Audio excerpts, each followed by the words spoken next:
Hi, and this is Funny Minds, and I am your host, Lynn B., and our co-host, Edward Biss. And he's going to introduce our guest today. Who's our guest, Eddie? This is part two, our follow-up with Mr. Sean Lowery, who is a noted drummer, sound engineer, sculptor, did I miss Oil Boy, and lover of a lot of Skittles. He could pound like at least a bucket in about a Skittles? minute. Yeah, he's got a problem. He doesn't have a problem with drugs or alcohol. It's just sugar. It's sugar. Okay. But Mr. Sean Lowery, we did a part one, so all of our listeners you're going to see everything archived on our site, and this is going to be a part two. And Sean is going to discuss his sculpting, his artwork, and how he got started and where he's at now. How you doing, brother? Doing well. How about yourself? Good. Welcome back. Yeah, it's been a long time. I know. Oh, too long. We can't let that happen ever again. Right.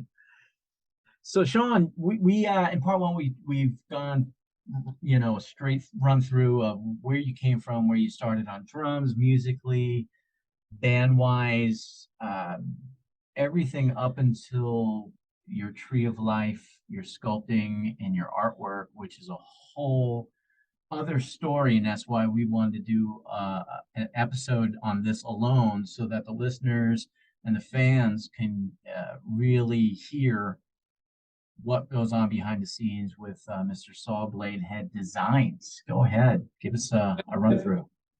Yeah, well, the artwork came before the music.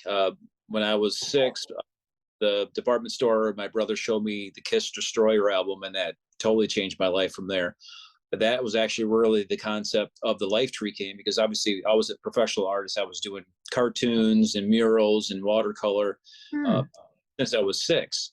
And as soon as I saw that cover, I was like, oh my God, who are these guys? And just the whole apocalyptic, album cover.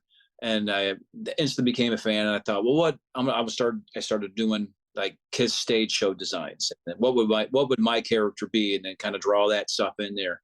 And then what it led me towards, reason why I was leaning more towards Peter Criss, because I even back then I was still, hitting on the carpet and stuff like that. But I also thought, well, Gene, Ace, and Paul had the cool costumes, and they were up front, where Peter was back, and his costume was never really as cool as everybody else's. Not even close. Not even at all. And not being a drummer, but I think, well, obviously he's drumming. He can't wear 7-inch, platform boots. Yeah. But even at 6, what could I do to make him look like cooler? What could he be? Yeah. And this is actually even before the whole drum cage thing. No, I'm 6 years old, drawing stage designs. And I thought, well, he's a cat. You put him in a freaking cage. So I literally drew a cage and put his drums kind of like attached to the cage. So it was kind of not what that was, but that's, that was the whole, decades well before even a drum cage was. And my mom took us to the circus. You remember the whole Ringling Bar? Well, I remember the guys in the globe. Well, I saw the guys spinning. I'm like, oh, in the motorcycle, with the motorcycle. Yeah. I already came up with the cage part, and I thought, well, that'd be cool if he was in that and he spun around, Mm-hmm. That's where that came from. A decade or so later, still drawing designs and stuff like that. When I finally got into music, when I was, basically I started when I was 17, really wasn't quote unquote like good enough for really a professional band until I was, 20, like 21. And that's where I started taking all those stage design ideas. And what I was doing is I was giving to my dad, who was a welder, fabricator and stuff. And your dad was a welder. Yeah. By trade? Yeah. Oh yeah. My dad had numerous certifications. He did nuclear welding. I think he didn't do, because of his lungs, because he was a smoker, said he didn't do underwater scuba dive welding, but he did everything. Yeah. Build bikes and cars and roll cage. He did everything. Did brass. So you gave him your designs and he made them? I would give these ideas, and he would, I would be in the garage. Even when I was a kid, I would be hanging out with him in the garage, watching making little stick welds, just seeing I can see the sparks. I just I love this. and then when you make a weld, you would, scrape off the welds. I just love that. I love the smells of it and stuff like that, just hanging out with my dad in the garage. And then when I was given these designs, he would build it. He got to the point where him working 10 hours, 12 hours a day, coming home, last thing he wants to do is build my stuff. So he was teaching me how to weld. And then he would supersede, he would watch over me and supervise what I was doing and constantly screw with me. He would speak, I'd be welding. He's literally over there and just beer. And he gas styles, you mess with the wire speed and stuff. And I'm like, what the hell's going on with your machine? Your machines are crap. And he's just like, you got to know how machines work and why it's doing what it's doing. And he wouldn't tell me what he's doing, but I knew that he was messing with the air gas on it, or the gas flow, and messing with the speed and the heat and everything. And he's like, and that's how I kind of knew, because he would always tell. He goes, "You're going too slow," or "You're not hot enough." He could hear it. Any experienced welder can tell you that. If you make MIG welding, you start to hear, it's not, doesn't sound right. Okay, well, you're either too cold or your wire speed is too slow. And if you're TIG welding, you can hear the gas, so it's a nice purr sounding versus. Or you can smell the gas. I mean, Yeah. But you have to decipher what it is. Yeah, so he was, like I said, he taught me how to weld, and he was helping me build all these, stage design and drum sculptures. Back in the day where he would take the old metal Folgers coffee cans and put gunpowder in it with an igniter, and that was your flash pots. We did all that stuff. Like homemade pyro? Yeah, oh yeah, yeah, and CO2 and everything like that. He was out of his mind. So your dad was out of his mind. Well, when you hear about the redneck stories, hey, you want to see something cool, and you go up to, just might be a redneck. You go up to Uncle Frank, and Uncle Frank only has he's got 3 fingers left. That was those. Yeah, that's what they come up to. Don't they cook chicken in a beer can or something like that? No, that's actually really good. Beer can chicken? That's not a redneck thing. That's just okay. Awesome. Are you kidding me? But redneck is like when your dad walks you to school because you're in the same grade. Oh, stop. You just might be a redneck. Yeah, so and these these rednecks, they're not stupid people. It's just that they look on it, and that's the reason why we call it redneck engineering, because some of the stuff is actually very just that these guys were just good old boys, and they would just do cool stuff and fun stuff and hang out with their friends. And so I got to learn from those guys, and it was always been just getting back to the Peter Criss thing with the spinning drum kit. I've always told my dad about it. Well, he just happened to come home and surprise me, and I wish when I moved to Florida, somehow I got lost, and that was one of the things I was. He's passed away, and it's one of these things I wish I had. Is they came home and he showed me this thing, and it's like, what? It's like, it was the actual drum cage that we made, and it was like this weird little U-shaped thing, and then it had another little joint, and what it was my concept for my roller coaster drum kit. And what it was whoa. Yeah. Back up. Yeah. What? Yeah. A roller coaster? I've always had the idea, when you go to the carnival, you remember that mine was called I know exactly what you're talking about. Well, the little one, like for the kids.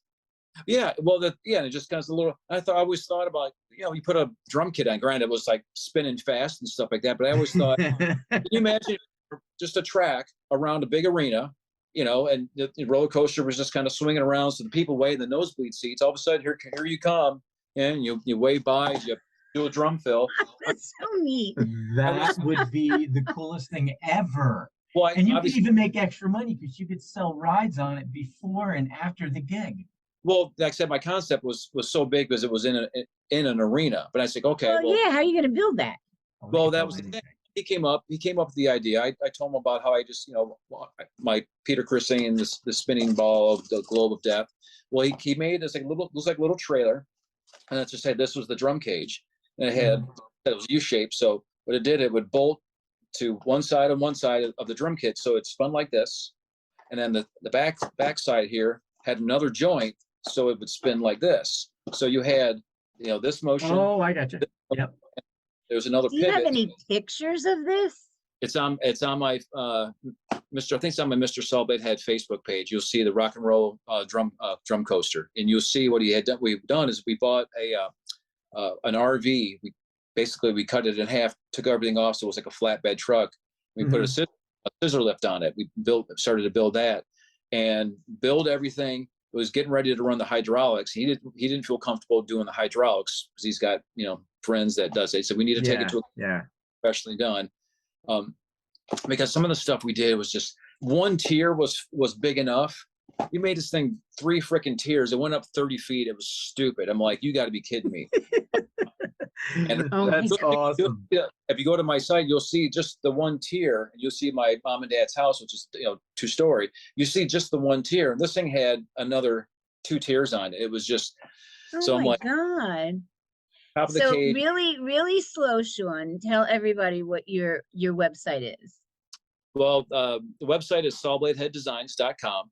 I keep things more updated on Instagram at sawbladeheaddesigns.com over on Instagram, as well as the Facebook page. It's easier for me to update over there, but those 3 pages you can find me. So good. Right, so we get this. We're really all done with it. I got the racing harness, the actual race seat, but a helmet. Do you wear a helmet? Well, that's the funny thing about the helmet. Getting back to the previous episode, when I was doing martial arts and I was playing, doing the whole, blocking punches wax and stuff on, like wax off. Yeah. So I bought a new snare drum side, and I'm playing, not blast beats, but playing beats, and drummers know that you're playing, and all of a sudden the stick just pops out and just goes somewhere. Well, doing the martial arts move, I did 1, 2, it popped up. I just kind of saw it. 1, 2, popped up, I grabbed it on 3, and I hit it on 4, the other snare drum, not knowing, just because was used to the martial art move. I did that. Like, that was the coolest thing I've ever seen. So I started practicing, but I wore a face shield, because what would happen is the stick would pop up and you're getting black eyes and bloody noses from. Oh God, yeah. So or you hit your guitarist in the back of the head. Well, I got better aim at it now. So yeah, I know. Yeah. Asshole. Yeah. He's like, whoops, my stick broke. You're right. Mm-hmm. Eddie's back looks like a porcupine. I know. It's like he had a shotgun. Oh my God. Like what are those things? The arrow, like a crossbow shotgun or something. It's like splinter wood in my neck and back and ass.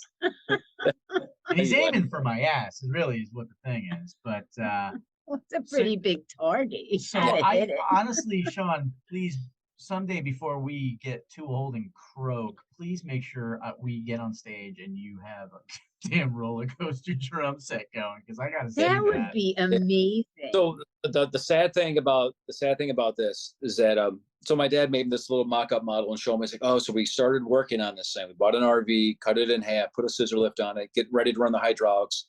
The top of the cage was going to be a gas line, so it had fire.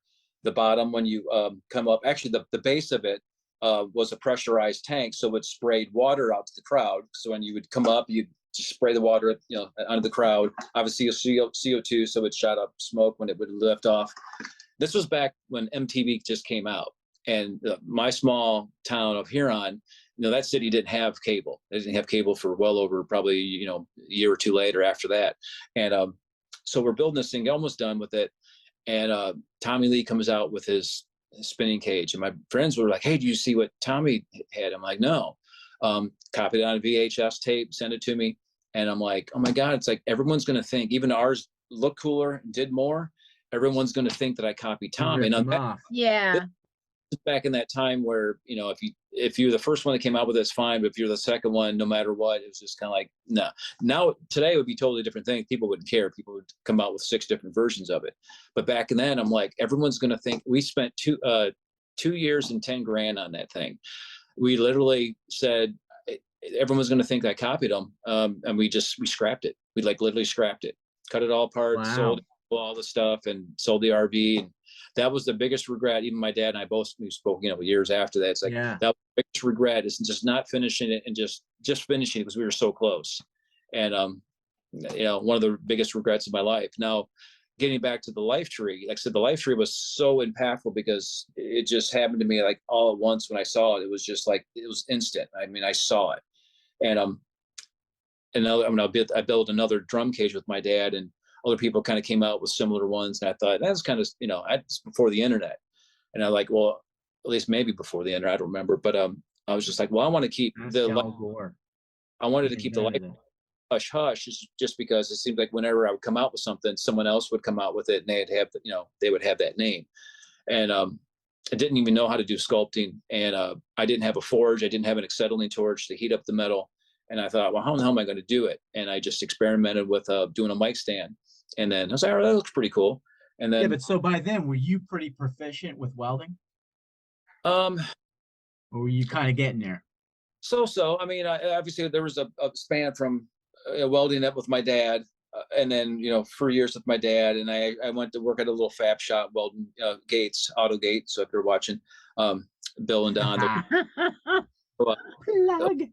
welding gates up for them, and then my music the audio recording so I wound up going part time and doing the music stuff, and I would weld stuff with my dad but nothing to the extent. I never thought I would be doing what I'm doing this side. So fast forward, moved on Florida, 4 years passed. My dad would, when I moved away, said, take a welder. I'm like, man, welders don't get paid squat down here, and I'm not going to work in this heat for that kind of money. I'm like, he says, take the small welder in case you ever need to weld anything, you have one.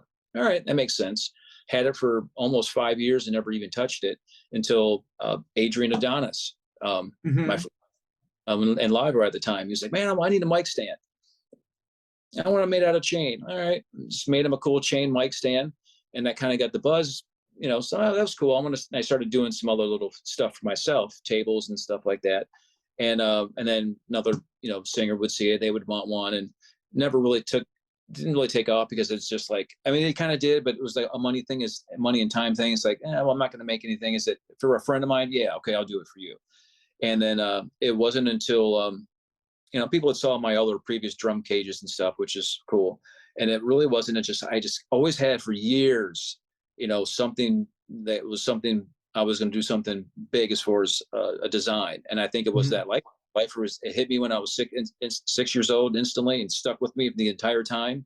Never went away, but I had no idea how to even do something like that. And even when I started on it, I'm like, I know I need a forge. I never done blacksmithing, but I need a forge, or I need an acetylene torch. And I didn't have either one.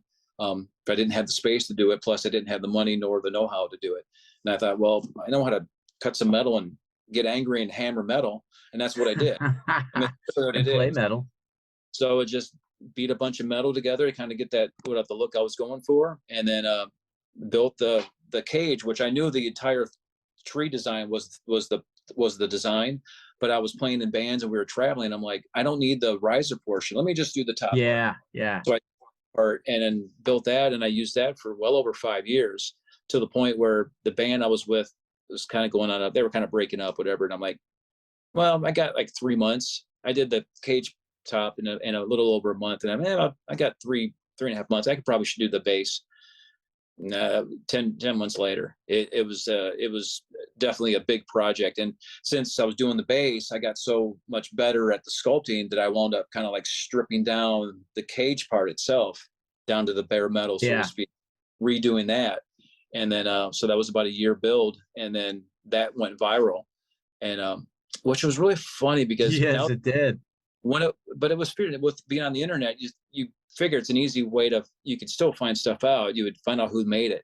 For years, no one contacted me. They were, oh man, did you see who built this? And you see all the comments. Well, who built this? Not even think. Well, they're looking at you. So years This later. is really interesting. It wouldn't happen to be me, right? Yeah. I built some other mic stands. Matter of fact, my guitar player, when Head from Korn left and went solo, my guitar player became his second guitar player. And I wound up making a mic stand for Head, because he would constantly. Well, I did which was cool. I seen that one. Prototype was the Life Tree. That was the prototype. So the very first mic stand I did was basically that prototype. So I gave it to Head for the tour. Well, since he's so used to smashing mic stands and he's thrashing all around, while he's thrashing around, my shit doesn't break. No. It breaks bones not, if you drop it on a foot. Well, he hit his head on the mic stand, put a cut, really? And it was bleeding. So he got that's so metal. He was afraid of it, and then he wound up. He was afraid of it. So he gave me my Well, I guitar guess player. if you jack yourself in the head and almost really- die while playing, yeah, I'd be afraid Say, of it. "Whoa, So- get away from that." So he gave, you know, gave it to Scott, which is kind of great because he's family. And then I wound up making, about another year later, I was starting doing, I loved the steampunk stuff. So I started coming up with Oh steampunk. yeah. And he asked for one, and I happened to have one called a Boeing, which had a spring on it. So you grabbed it by the handle, the whole neck would move. Oh yes. And Yes, the he Boeing. loved, so he bought that one, and he uses it on tour for solo stuff. You see it on some of his videos. You'll see it. You'll see him bending and everything. So he still uses that one on tour with Korn here in the U.S. And I wound up making a second one that was supposed to be for Monkey. But then Ray, the drummer, was getting all jelly because, you know, Jonathan's got the cool one, HR Geiger one, and then these guys got cool mic stands. And he was like, so he reached out to me, and he's like, well, I really want like a centerpiece, because that center china that he has is kind of a centerpiece. So I created that, and originally told him, I said, man, it's like, you need a full drum sculpture. But I said, if anything, you need overhead mic stands to kind of like frame everything out. Yeah.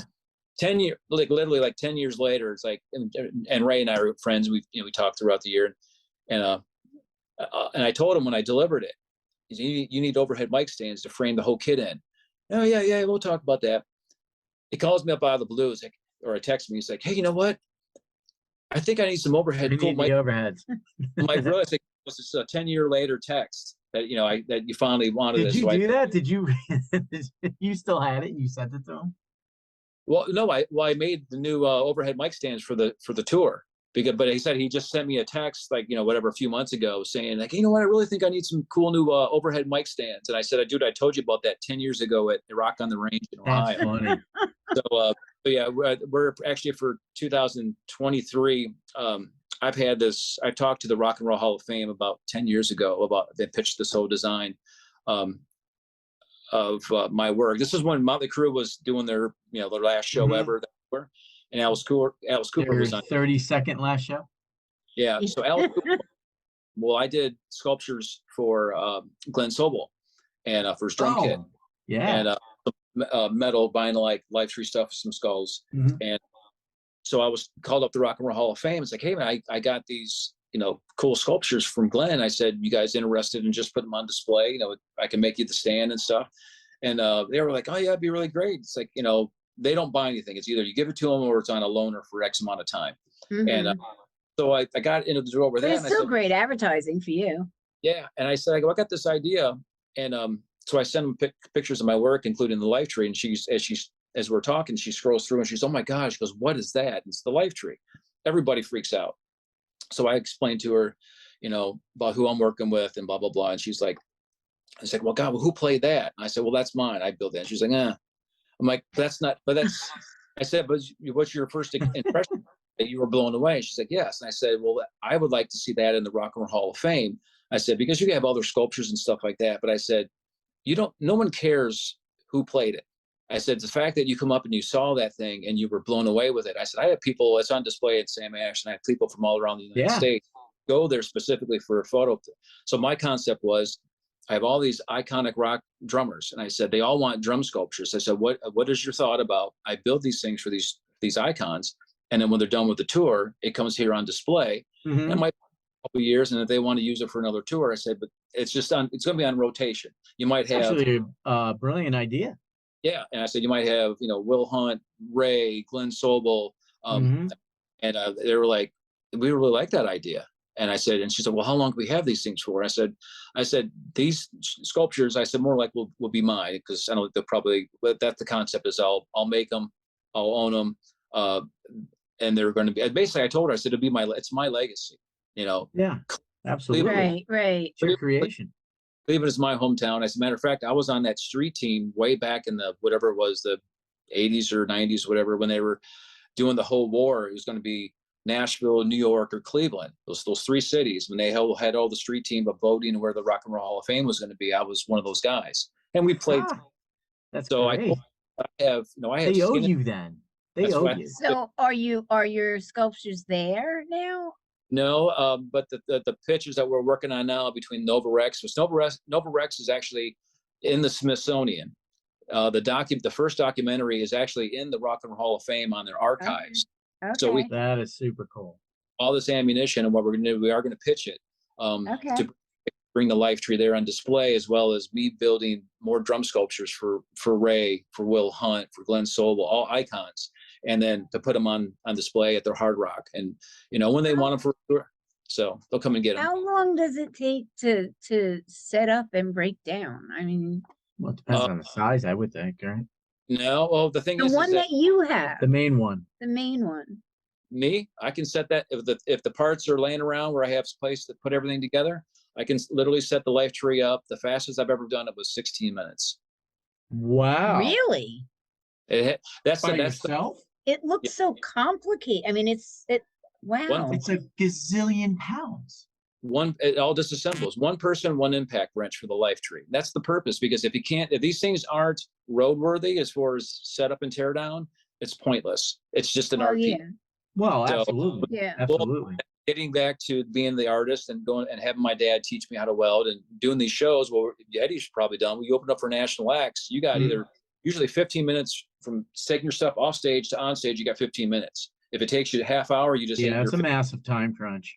So I came up with concepts of building things where things are easy on, easy off. And the life tree, I think things, and I usually build them and then I deconstruct after they're built. Okay, if I have to transport it, where is the safest point to where it's structurally sound, but where I can dismantle it? And it being a roadie, I mean, drummers are one of the best roadies, because you would constantly have to move your own stuff. Is that you have to, like, how can I lift this and how can I move this stuff where Did you say drummers are the best roadies? He Yep. did. Yep. He did. Oh, you disagree? Maybe him, but best roadies? Who do you think are the best roadies? roadies. It's certainly. Oh, just plain roadies? Roadies. Just people There's I no wanna hang bandmate out that's with the you? best roadie, believe me. I mean, if they have knowledge of sound, like Sean obviously is a sound man, he knows more than the average bandmate, Yeah. which makes him more valuable. But drummers are typically lunatics, Oh, divas. that's a little shade on Because- you there. Because the rest of us aren't divas. The drummers, Oh, yeah, no. the drummers are full diva. The rest of us are actually very humble. I don't think there's a band Yeah. member alive that's not a diva. Not a diva. Well, that's a good point that you made, is about the audio engineering. And also when I build into the life tree, it's like, what are these things on the side? Those are overhead mic stands that are dual function. So when the cage is up on the riser, the mic stands, the overheads are framing the cymbals where they want it to be. When the cage is off, then they're even a taller overhead. I built the kick drum mic. There's actually an outer kick drum mic that's part of the branch. Stick holders that are built into branch works. Everything is all part of the artistry of it. And I did one show in which I brought the life tree out, and the sound engineer bought a freaking boom stand and put it in front of my kick drum. I was like, what the hell are you doing with that? I'm like, basically, the bottom line is like, you're not gonna screw up my design by that ugly mic stand in front of my kit. So I am stuff like that. So it's like, no, everything I design, it has to be audio engineering involved too, because once again, you're doing these shows, you can't affect the sound negatively just because of the design. You have to incorporate that aspect. So it's that's one reason why I am kind of a triple threat when it comes to all this stuff, because I know how to build it for transport. I know the engineering side of it, also the drum of it. So I have all those aspects into it. And but everything, the life tree, I said 16-minute build. If I had two guys, you can get it faster. It takes longer to put the cymbals on than really putting everything else on. That's crazy. Like Grillo's from Queen. Brilliant. That's awesome. Yeah, thank you. Casey Grillo's kit. No, yes, he wanted. Queensryche. Casey Grillo from Queensryche. So they have it's 2 4x8 platforms, and it's got to get disassembled. So part of it's got to be on one or other. So when I was designing that, that's how I had to work it. But I made it in rack formation, where the racks, you have your right, left and right rack, and then you have your center. And basically, when you're done with transport, This they is just a nice rack. it just kind of like they lay together, in the truck, and it's real super compact. It's very lightweight. I think some of the other ones, my Maximum Overdrive, which are stands. This way, we played a smaller stage. I can just use different configuration. It's not a cage, so I can use all the stands. I can use half the stands and whatever.